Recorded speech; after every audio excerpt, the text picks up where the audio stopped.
Guys आज हम conveyor को सिलेक्टर स्विच से इंटरलॉकिंग कैसे करते हैं, सिलेक्टर स्विच से हम कन्वेयर को ऑन ऑफ कैसे करते हैं, साथ ही इसका वायरिंग कैसे करते हैं और इसका वर्किंग कैसे है, ये सब हम इस वीडियो में देखने वाले हैं। हम इस वीडियो को बनाने के लिए क्या क्या मटेरियल की जरूरत होती है वो एक बार देख लेते हैं। तो गाइस जैसे कि आप देख रहे हैं ये सब मटेरियल की हमें इस सर्किट को बनाने के लिए जरूरत होने वाली है। तो सबसे पहले हम इसका पावर वायरिंग देख लेते हैं। तो पावर वायरिंग हम दोनों कन्वेयर का कैसे होता है वो साथ में देख लेते हैं। तो हम क्या करेंगे, एमसीबी के इनपुट साइड में 3 फेज सप्लाई कनेक्ट कर देते हैं, एमसीबी के आउटपुट साइड से 3 फेज सप्लाई लेते हैं और कॉन्टैक्टर के इनपुट साइड को 3 फेज सप्लाई देते हैं।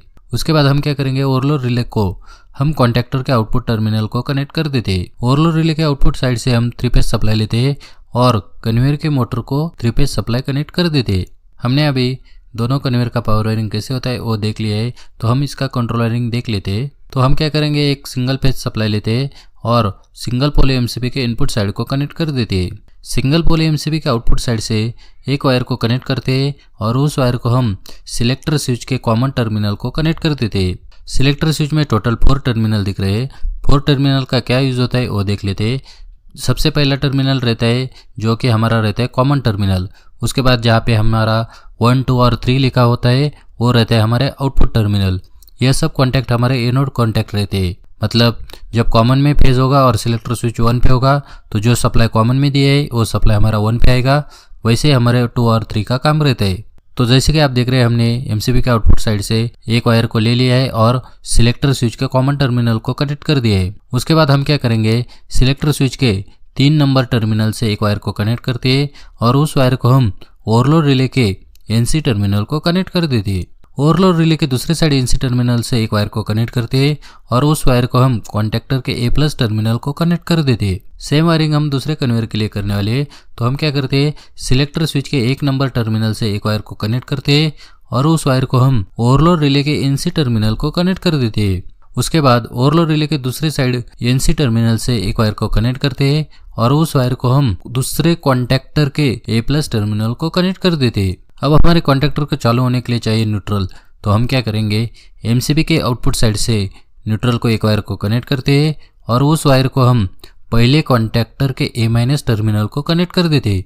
सेम हम क्या करेंगे, दूसरे साइड एमसीबी के आउटपुट साइड यानी न्यूट्रल वायर को एक वायर को कनेक्ट करते हैं और उस वायर को हम दूसरे कॉन्टैक्टर के ए माइनस टर्मिनल को कनेक्ट कर देते हैं। तो गाइस जैसे कि आप देख रहे हैं हमारे कॉन्टैक्टर के ए माइनस टर्मिनल को न्यूट्रल हमारे एमसीबी के आउटपुट साइड से मिल जाएगी, लेकिन फेज हमारे कॉन्टैक्टर को सिलेक्टर स्विच से घुमा के ओवरलोड रिले को मिल जाएगा। हमने क्या किया है, यहाँ पे ओवरलोड रिले से कॉन्टैक्टर के ए प्लस टर्मिनल को फेज को एक वायर को कनेक्ट कर दिए। तो क्या होगा, जैसे हमारे कॉन्टैक्टर को फेज और न्यूट्रल मिल जाएगी तो हमारा कॉन्टैक्टर चालू होगा।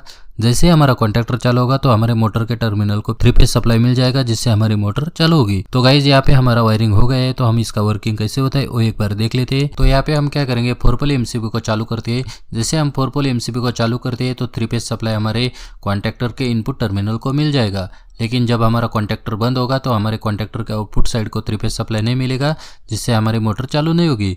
तो हम कॉन्टैक्टर को कैसे चालू करते हैं उसका वर्किंग देख लेते हैं। तो हम क्या करेंगे, सिंगल पोल एमसीबी को चालू करते हैं। जैसे हमने सिंगल पोल एमसीबी को चालू किया तो हमारे सिलेक्टर स्विच के कॉमन टर्मिनल को फेज मिल गई। तो यहाँ पे हमारा सिलेक्टर स्विच ऑफ पे है।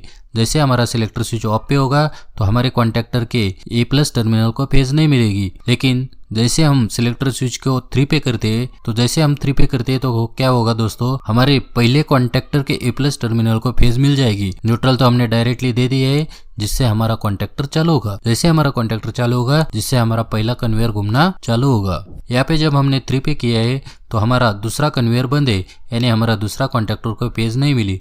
लेकिन जैसे हम सिलेक्टर स्विच के 1 पे करते हैं तो हमारा पहला कन्वेयर बंद होता है, यानी हमारा पहला कॉन्टैक्टर बंद होता है और दूसरा कॉन्टैक्टर चालू होता है। जैसे हमारा दूसरा कॉन्टैक्टर चालू होता है तो हमारी दूसरा कन्वेयर की मोटर चालू होगी जिससे हमारा दूसरा कन्वेयर घूमना चालू होगा। लेकिन फिर जब हम ऑफ पे करते हैं तो हमारे दोनों कन्वेयर बंद होते हैं। लेकिन गाइज यहाँ पे एक बात का ध्यान रखना है, जब हम 3 पे करेंगे तो पहला कन्वेयर चालू होता है, 1 पे करेंगे तो दूसरा कन्वेयर चालू होता है। एट ए टाइम हमारे दोनों कन्वेयर चालू नहीं होते। जब दोनों कन्वेयर चालू होंगे क्या होना चाहिए, जब हम 3 पे करेंगे तो एट ए टाइम दोनों कन्वेयर चालू नहीं होना चाहिए, सिर्फ एक कन्वेयर चालू होना चाहिए। और जब हम 1 पे करते हैं तो भी हमारा एक ही कन्वेयर चालू होना चाहिए। लेकिन जब हम 2 पे करते हैं तो दोनों कन्वेयर चालू होना चाहिए। इसका सर्किट कैसे बनाते हैं यह आपको जानना है तो आप कमेंट में बता सकते हैं। हैं कि कैसे हम कर सकते हैं, नहीं तो आप कमेंट कर सकते हैं कि इसके बारे में हम आगे वीडियो में बात करेंगे। तो गाइज उम्मीद है आपको इस वीडियो में कुछ नया सीखने को मिला होगा। आज तक आपने इस चैनल को सब्सक्राइब नहीं किया होगा तो प्लीज़ चैनल को सब्सक्राइब कर दीजिए और बेल आइकन को प्रेस कर दीजिए। तो दोस्तों मैं मिलता हूँ एक और नई वीडियो के टॉपिक के साथ। धन्यवाद।